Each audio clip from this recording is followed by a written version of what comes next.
Amici di TeleG, buongiorno a tutti.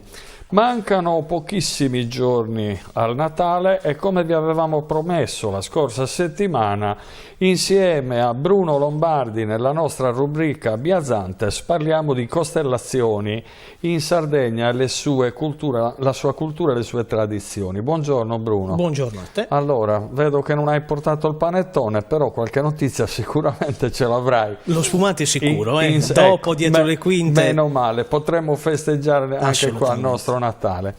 Allora, la settimana scorsa ci hai detto che ci avresti parlato della stella, simbolo del Natale. Sì, mi sembrava una bella cosa anche, insomma, così, no? Inviare gli auguri nostri a tutti coloro che sono a casa, anche e soprattutto anche a quelli che sono oltremare, no? Ovviamente, e quindi riportarli ad una condizione così, no? Su un simbolo particolare che tutti noi conosciamo nel presepe, non manca mai, che è la stella. Alcuni la chiamano stella cometa, noi oggi sappiamo che sono due, sì, corpi celesti, ma la stella è di una condizione e di una natura particolare, poi che genera anche energia, mentre noi sappiamo che la cometa invece è un altro tipo di corpo celeste molto simile agli asteroidi, che ha questi gas, no? Quindi che portatrice questi gas, e questa coda che noi vediamo è semplicemente questa sublimazione che riceve dal contatto, diciamo così, di vicinanza con il Sole. Quindi sono due cose differenti, ma l'uomo antico non è che sapeva proprio queste cose, diciamo così, benché noi abbiamo una grande tradizione, ovviamente scientifica, di grandi astronomi. Nella nostra sigla, noi graziano, abbiamo delle scene, no? Anche nella nostra sigla di Biazantes, sì. E anche una parte finale dove c'è questo Galileo, quindi noi sappiamo tutti questi grandi, non so, Messier, insomma ce ne sono tanti.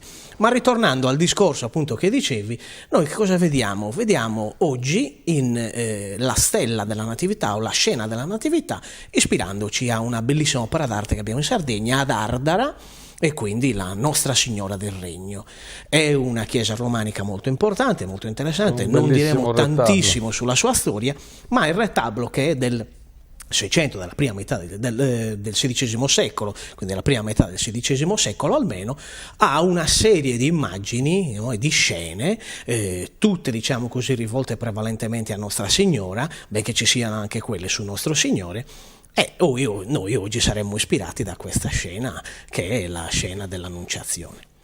Cos'è la scena dell'Annunciazione? Noi la vediamo in questa bellissima opera d'arte, dove vediamo le stelle che arrivano dal cielo, dall'universo, arrivano e sono, come dire, in questi piccoli raggi, e portano lo Spirito Santo sul capo di Nostra Signora. Ecco che vediamo quindi la scena delle stelle. E sono delle stelle sono dei raggi che hanno poi, nella parte finale, terminale, delle stelle che sembrano ad 8 punte.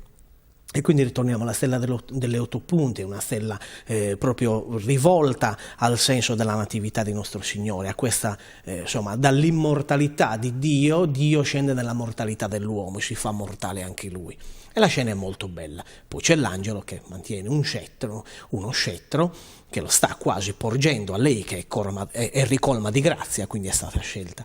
Ecco che vediamo la scena stellare proprio in questo senso. Sembra quasi che la colomba dello Spirito Santo stia planando quasi, no? In questo fascio di luci luminose e che arriva verso Nostra Signora. Nella scena poi che segue, che è quella della Natività, invece non vediamo, diciamo così, degli elementi celesti come stelle, no? Ma vediamo una scena molto particolare, che ormai sono gli angeli che sono arrivati in terra, no? Sulla terra, e stanno adorando Nostro Signore. E vediamo anche un Gesù che non è così poi tanto bambino, nel senso che ha una particolarità, è già quasi benedicente, osserva la scena, no? Di coloro che guardano l'opera d'arte, quindi sembra quasi che ci sia questa continuità tra chi osserva e il pittore stesso che ha appunto dipinto questa scena. È una scena molto molto ricca. Da una parte poi, in un angolo, no, di questa scena pittorica, vediamo invece un altro angelo che sta parlando con i pastori. Quindi ritorniamo a quello che abbiamo fatto anche nella settimana scorsa, no? E sono i pastori nella tradizione sarda, quelli forse più esperti di stelle, e sanno praticamente ogni cosa sulle stelle, e ad ogni stella, ad ogni scena stellare danno un riferimento in sardo. Ecco che vedi che c'è una continuità, no? In quello che vogliamo portare avanti, e che ci porterà poi a capire quali sono anche, insomma, che cosa si chiedono le persone alla fine della, insomma, la notte di Natale, i sardi cosa si chiedevano, che cosa si chiedono l'ultima notte dell'anno, i primi dell'anno. Ecco, attraverso il retabolo di Ardano noi possiamo vedere una scena del Cinquecento dove la scena madre, la vita stessa, è tutta rivolta al Cristo, alla nascita di Gesù bambino. Ancora oggi molti lo dicono, no? Che cosa ti ha portato Gesù bambino nei regali, in questo senso. Quindi in questa puntata celebriamo e contempliamo un'opera d'arte di grande interesse che invito appunto a molti di andare a vedere. Assolutamente sì. È uno dei nostri gioielli in un paese dove molti magari pensano di non trovare chissà che cosa, invece voi dovete sapere che Ardara è stata anche una capitale, almeno insomma, della cultura e dell'arte sarda, e anche dei regni, perché insomma c'erano insomma i giudici lì, no, di Torres, quindi per tanto tempo, quindi è un luogo da visitare. Senti, hai voluto chiudere la nostra puntata con un canto a concordo. Perfetto.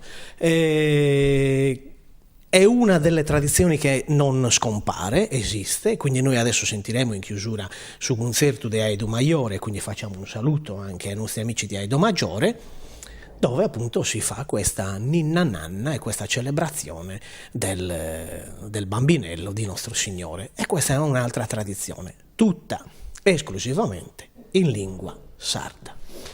Bene, e noi quindi in chiusura di questa puntata vi facciamo ascoltare questa ninna nanna con un canto a concordo.